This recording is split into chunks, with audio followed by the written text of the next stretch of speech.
Cylinder book ಮಾಡಿ ಒಂದು ವಾರ ಆಯಿತು, ಸಿಲಿಂಡರ್ ಬಂದೇ ಇಲ್ಲ. ಅದಕ್ಕೆ ಏನು ಮಾಡ್ಬಿಡಿದೆ, ನಾನೇ ಆಫೀಸ್ಗೆ ಹೋಗೋಣ ಅಂದ್ಬಿಟ್ಟು ಬುಕ್ ಎತ್ಕೊಂಡ್ಬಿಟ್ಟು ಸಿಲಿಂಡರ್ ಗಾಡಿ ಮೇಲೆ ಇಟ್ಕೊಂಡ್ಬಿಟ್ಟು ಒಂಟೆ. ಅಲ್ಲಿಂದ ಸೀದಾ SBI ಆಫೀಸ್ ಹತ್ರ ಬಂದೆ. ಒಳಗೋದೆ, ನಂತರನೇ ಸಿಲಿಂಡರ್ ಹುಡಿಕೊಂಡು ತುಂಬ ಜನ ಬಂದಿದ್ರು.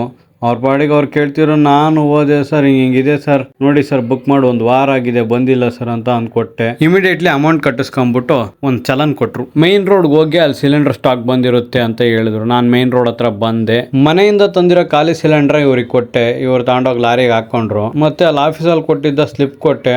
ಅದನ್ನ ಅವರೊಂದು ಹರ್ಕೊಂಡು ಇಕ್ಕೊಂಡು ನನಗೊಂದು ಅರ್ದ್ಬಿಟ್ಟು ಕೊಟ್ರು. ಯಾರ್ರೀ ಗ್ಯಾಸ್ ಸಿಗಲ್ಲ ಅಂತ ಹೇಳಿದ್ದು? ನಾವು ಬಾಯಿ ಮುಚ್ಕೊಂಡಿದ್ದೀವಿ, ನಮ್ಮನ್ನ ಕೆಣಿಗ್ಬೇಡಿ. ಮನೆಗೇನು ತಿಂಗಳಿಗೆ ಒಂದು ಗ್ಯಾಸು ಅಥವಾ 2 ತಿಂಗಳಿಗೆ ಒಂದು ಗ್ಯಾಸ್ ಏನು ಬುಕ್ಕಿಂಗ್ ಇದೆಯೋ ಅದನ್ನು ಕೊಟ್ಟೇ ಕೊಡ್ತಾರೆ. ನೀವು ಯಾರೋ ಹೇಳಿದ್ರು ಅಂದ್ಬಿಟ್ಟು ಗಾಬರಿಯಾಗಿ ನೀವು ತಿಂಗಳಿಗೆ 2 3 ಬುಕ್ ಮಾಡಕ್ಕೆ ಹೋದ್ರೆ ಯಾರಿಗೂ ಬರಲ್ಲ. ಇಲ್ಲಿ ಪ್ರಾಬ್ಲಮ್ ಆಗ್ತಿರೋದು ಹೋಟ್ಲವ್ರಿಗೆ ಮಾತ್ರ. ಹಂಗಂತೂ ಗ್ಯಾಸ್ ಕೊಟ್ರಪ್ಪ. Congratulation brother.